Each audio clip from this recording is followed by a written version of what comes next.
نحمده ونصلي ونسلم على رسوله الكريم أما بعد فأعوذ بالله من الشيطان الرجيم بسم الله الرحمن الرحيم إذا جاء نصر الله والفتح ورأيت الناس يدخلون في دين الله أفواجا فسبح بحمد ربك واستغفره إنه كان توابا صدق الله العظيم اللهم صل على محمد وعلى آل محمد كما صليت على إبراهيم وعلى آل إبراهيم إنك حميد مجيد اللهم بارك على محمد وعلى آل محمد كما باركت على إبراهيم وعلى آل إبراهيم إنك حميد مجيد معزز سامعین اکرام، رمضان المبارک کا تیسرا جمعہ ہے اور آج رمضان المبارک کا 18واں روزہ ہے۔ 8 ہجری 20 رمضان المبارک کو اللہ رب العالمین نے پاک پیغمبر صلی اللہ علیہ وآلہ وسلم کو کفار مکہ کے اوپر غلبہ عطا فرمایا تھا، اس حوالے سے بات ہوگی۔ 20 رمضان المبارک کو فتح مکہ کا مبارک دن تھا۔ فتح مکہ کو سمجھنے سے پہلے صلح حدیبیہ کا سمجھنا ضروری ہے، اور صلح حدیبیہ کیوں پیش آیا؟ آپ صلی اللہ علیہ وآلہ وسلم نے عمرہ کا ارادہ کیا، عمرے کے لیے روانہ ہوئے، ساتھ صحابہ کرام رضی اللہ تعالی عنہم بھی تھے۔ جب کفار قریش کو یہ بات معلوم ہوئی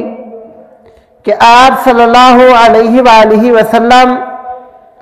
مکہ مکرمہ میں عمرہ ادا کرنے کے ارادے سے تشریف لا رہے ہیں، تو انہوں نے آپ صلی اللہ علیہ وآلہ وسلم کو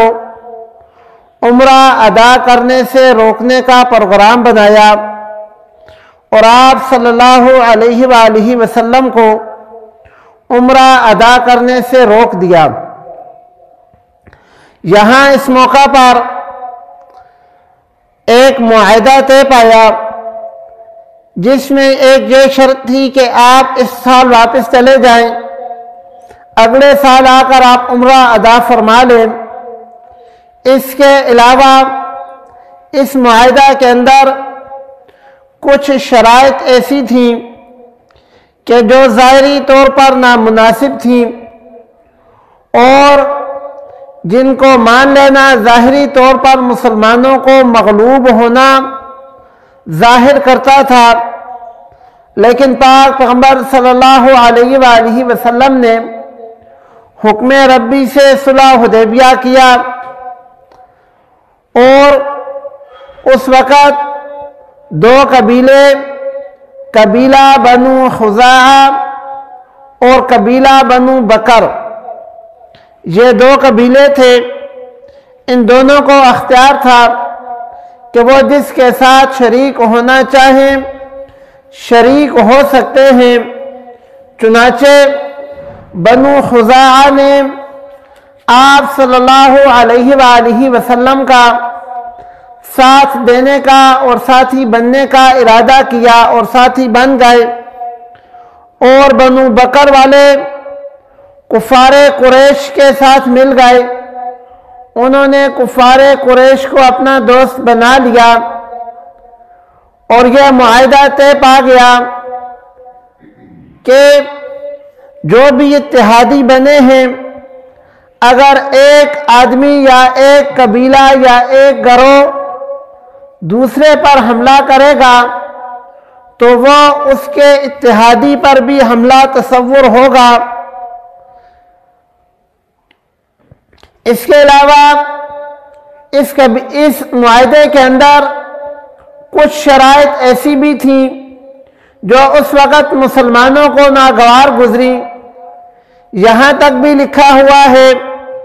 کہ آپ صلی اللہ علیہ وآلہ وسلم نے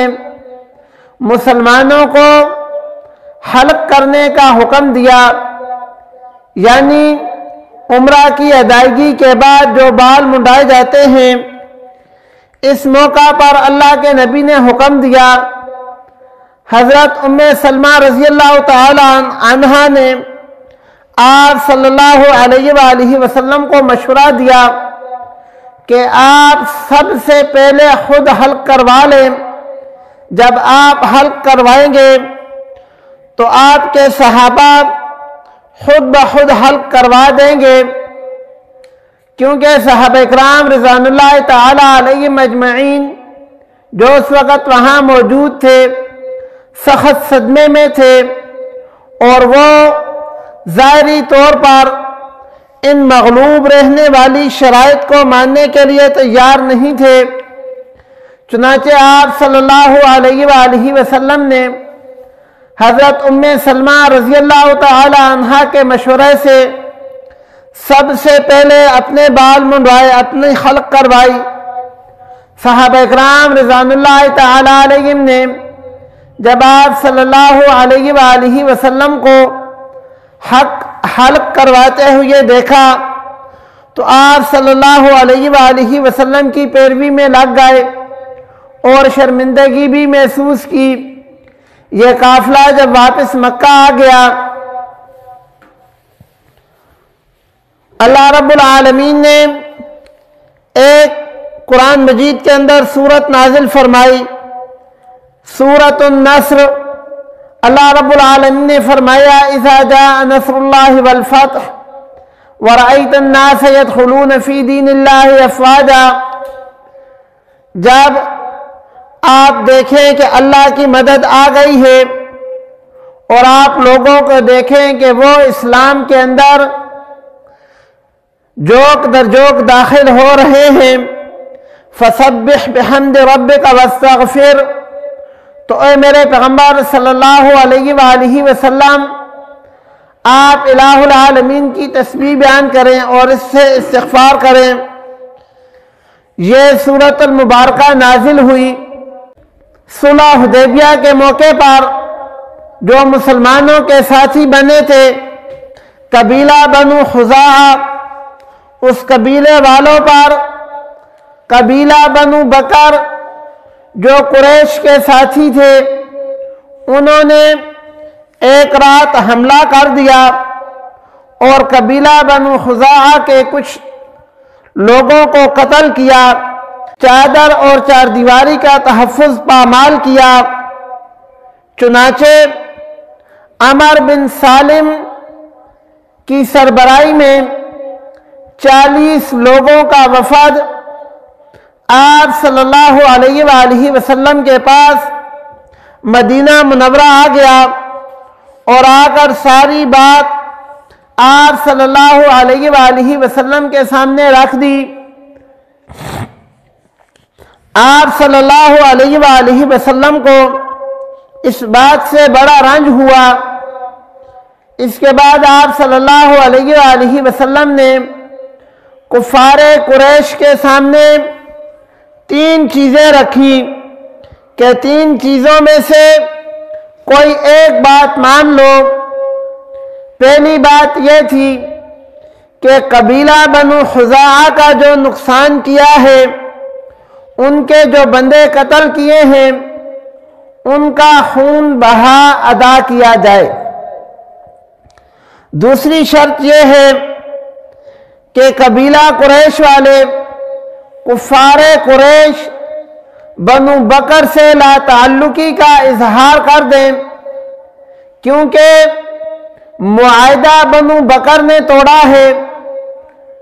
قبیلہ قریش کے ساتھ معاہدہ ٹوٹا نہیں تھا، بنو بکر نے معاہدہ توڑا تھا، تو کفار قریش ان سے علیحدگی اختیار کر لیں۔ یہ 2 شرطیں تھیں، اور تیسری شرط آپ صلی اللہ علیہ وآلہ وسلم نے یہ رکھی تھی کہ اگر یہ 2 شرطیں منظور نہیں ہیں تو پھر صلح حدیبیہ کا جو معاہدہ ہوا تھا اس کے کل عدم ہونے کا، ختم ہونے کا اعلان کیا جائے۔ کفار قریش اس وقت بڑے تکبر اور غرور کی حالت میں تھے۔ انہوں نے یہ تیسری شرط مان لی کہ ہم صلح حدیبیہ کے معاہدے کو ختم کرتے ہیں۔ چنانچہ انہوں نے یہ معاہدہ ختم کر دیا۔